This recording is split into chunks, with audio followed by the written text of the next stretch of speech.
guys, ipapakita ko naman sa inyo ngayon ang Bulkang Taal na kung saan noong nakaraan lang ito ay pumutok. So yan po yung Bulkang Taal. Hindi po itong kung yung sa likod niyan, yan yung bulkan niyan. So nakikita mo yung dust to ng pagdaan lahar. So sa nakalipas na vlog po, halos lahat itong lugar na to ay puro abo. Yan. Ngayon nanumbalik na uli ang sigla.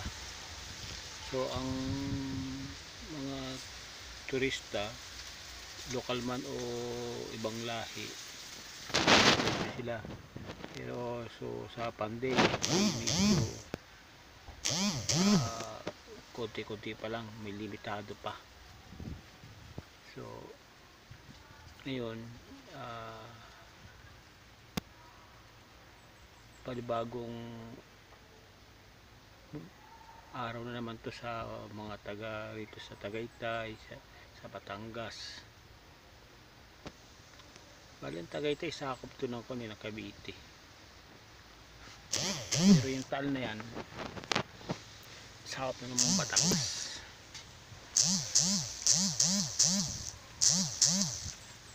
So ang ganda ng pagpapahinga mo dito.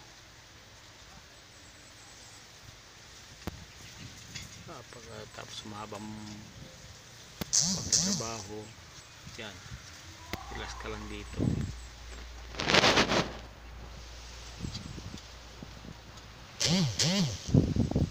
Lapas ng hangin, napakasariwa.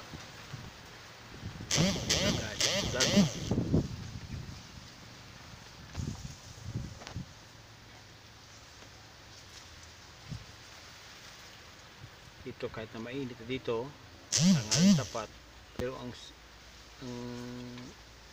sikat ng araw ay hindi masakit sa balat dahil nag-aagaw ang init at lamig dito dahil sa klima. Total December na ngayon, so talagang ganito ang klima dito sa Tagaytay. Isang magandang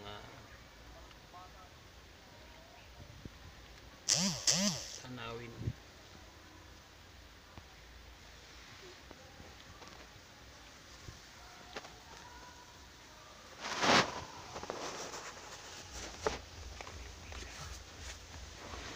So itong pinakatayo nga pala, ito ay isang lugar kung saan yan, ang taas na yan.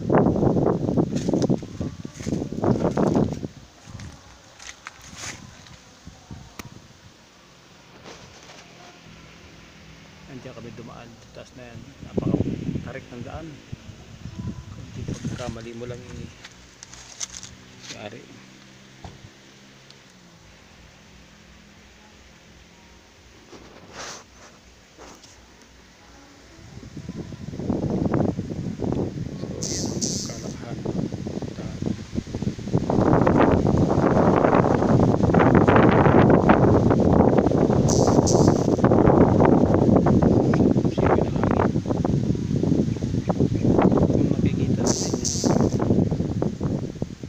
Ferris wheel na yun sa Skyruns, ayun siya, so bispoy malayo tayo.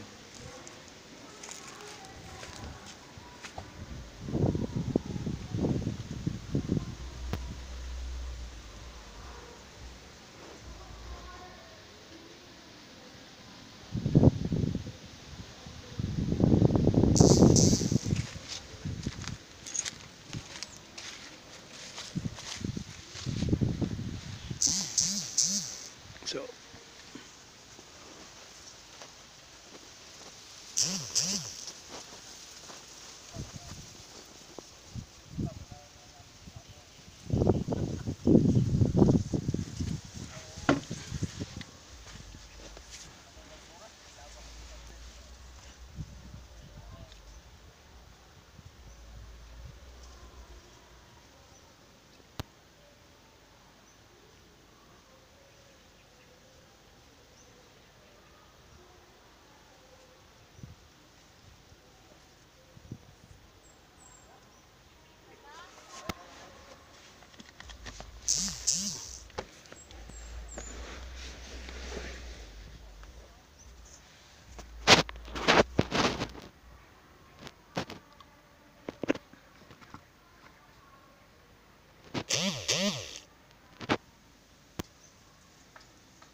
Yan, kagandahan ng isang bulkan